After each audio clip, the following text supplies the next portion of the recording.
ఉందో అది web అప్లికేషన్స్‌కి use అవుతదనమాట. ఎందుకు యూజ్ అవుతది? ఎలా యూజ్ అవుతదంటే, ఈ జావా స్క్రిప్ట్ అనేది బేసికల్లీ మనం హెచ్‌టీఎంఎల్ అండ్ సీఎస్ఎస్ యూజ్ చేసుకొని వెబ్‌సైట్ అయితే తయారు చేసుకుంటాం గదా! See let me write it here.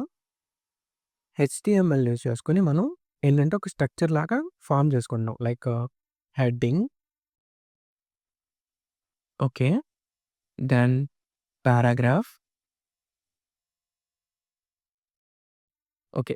మరేంటంటే ఇలా హెచ్‌టీఎంఎల్‌ని యూజ్ చేసుకొని ఒక స్ట్రక్చర్‌లోకి తెచ్చుకుంటాము. Index dot HTML. Okay. Now దీనికేమైనా స్టైల్స్ ఇవ్వాలనుకుంటే, ఓకే.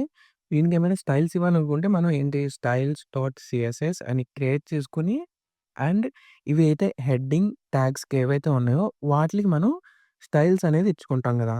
ఇలా let me write it clearly. ఇలా మనం ఏంటంటే స్టైల్స్ అనేది ఇచ్చుకుంటాం. బట్ ఏంటంటే మనకి scrolling animations or else popup గానీ ఇలా ఏమైనా యానిమేషన్స్ ఆర్ ఏమైనా ఇంటరాక్టివ్‌గా చేయాలనుకుంటే వెబ్‌సైట్‌ని then we will choose the JavaScript అనమాట. ఓకేనా? Then we will go for the JavaScript. Okay.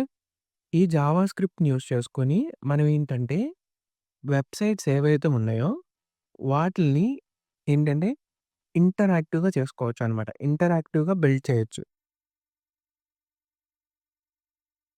ఇంటరాక్టివ్‌గా build చేయొచ్చనమాట. Websites ఏవైతే మనం డెవలప్ చేస్తామో హెచ్‌టీఎంఎల్ అండ్ సీఎస్ఎస్ యూజ్ చేసుకొని, దాన్ని అడిషనల్‌గా జావా స్క్రిప్ట్ యూజ్ చేసుకొని, మనం ఏంటంటే వెబ్‌సైట్స్‌ని ఇంటరాక్టివ్‌గా చేసుకోవచ్చు. లైక్ స్క్రోలింగ్ యానిమేషన్స్ కానీ, పాపప్స్ కానీ, ఫార్మ్స్ హ్యాండిలింగ్ చేయటం గానీ